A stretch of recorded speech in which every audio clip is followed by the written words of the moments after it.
Nagising ako ng hapon at gutom na gutom. Grabe yung hikab ko, nakakahiya, 'di ba? Pero anong magagawa ko?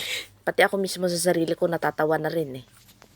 Yung hikab ko parang hikab ng dinosaur. So ayan na nga, bumangon na ako sa double deck namin and ako'y gutom talaga. Ang ante nyo ay gutom. Ayan. Chine-check ko nga yung mukha ko at pati yung aking mata. Kasi there is something wrong na kanina ko pa nafe-feel. So ayan, punta ako sa aking kusina, sa aming kusina.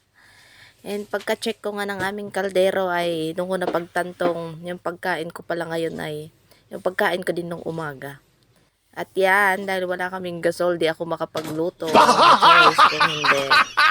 Kamatis, alamang sibuyas, at saka yung itlog, inilagay ko na din sa rice cooker para sabay-sabay maluto kasama nung kanin.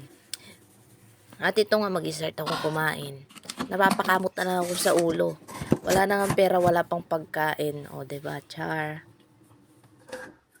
Minsan ka nang iisip ko trabaho ko ng trabaho, tapos wala din akong ipon. Pero hindi, sadyang wala lang kaming gasol that moment. Kaya ang inyong ante ay walang choice kung hindi maglaga na lang ng itlog. Pero bakit pag nagkumain ba ng itlog, na, sobrang hirap na. Hindi ba pwedeng nawalan lang ng gasol? Tsaka healthy yan itlog. So ayan na yung dalawang itlog at pagtataka ko nga malamig na pero ang hirap pa ring balatan ng itlog na to. At dahil sa tinagal-tagal na hindi ako nakapag-vlog, so for today's video, sasabihin ko nga pala yung rason kung bakit di ako nakapag-vlog.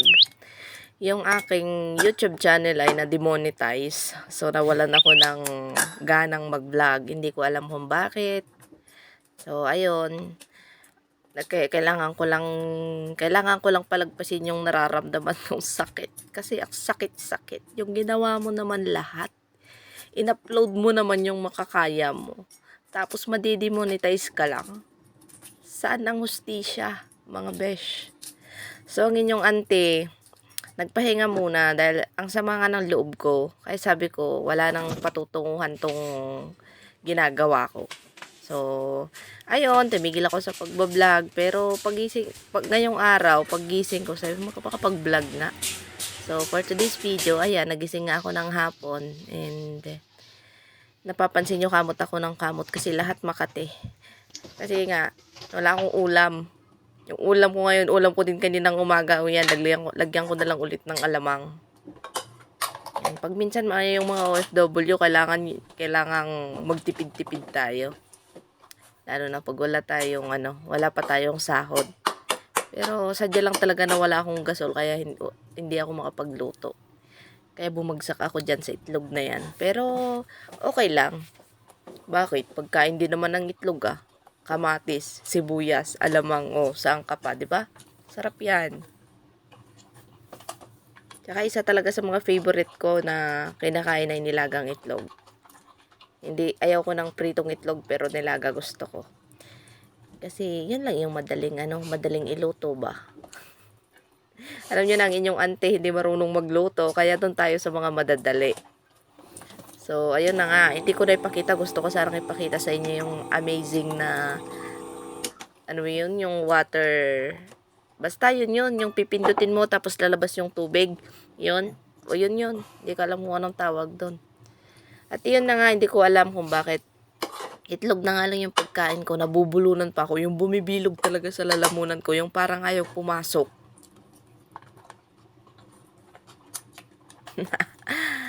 So ayun na ang anyong auntie. Enjoy na enjoy yung itlog na ulam niya. Ini-imagine ko na nga lang na kung nag-uulam ako ng masarap, yung parang minudo, igado, michado, o 'di ba, puro do. Yan talaga. Ano pa yung isang pochero, ay iba na yun pala. So yun, na hindi pa nagpapakilala sa akin yun. Na putahe.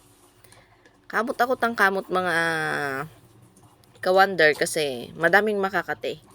Sumasakit ang ulo ko, sumasakit ang likod ko. Dahil wala akong ulam. Habang kumakain nga ako, iniisip ko kung anong uulamin namin mamayang gabi. Kasi wala pa kaming gas, hindi kami makapagluto. So talagang ang choice lang namin yung rice cooker. So, ayan, nakalipat na nga pala ako ng bahay. Itong bahay ko ngayon is bago na. So, mag-iisang buwan na kami dito. And meron akong ka-roommate na ka-churchmate ko. At yan, wala siya ngayon kasi nasa trabaho siya. Isa sa mga kagandahan naman sa trabaho ko ngayon is, lagi akong nasa bahay. Kaya nakakapag-vlog ako. Sadya lang talaga na hindi ako nakapag-upload dahil dinamdam ko talaga yung pag-demonetize ng YouTube sa channel ko. So, ito na naman. Salamat nga pala dun sa mga bagong nag-subscribe dun sa channel ko. So, hindi ko man kayo kilala, but thank you for subscribing in my channel. O, diba? So, ayan, busog na naman ang inyong auntie. Tapos na naman ang lunch niya. Tumataba na tayo. Praise God. Thank you, Lord. So, yan, sinisimot ko simot hanggang kahuli-hulian. May sustansya pa yon, may lasa pa yon. So, ayan na. Salamat. Salamat sa panonood. Isang bulon pa ulit. Nabulunan pa ulit ako. Hanggang dito na lang for today's video. Salamat. God bless. Babush.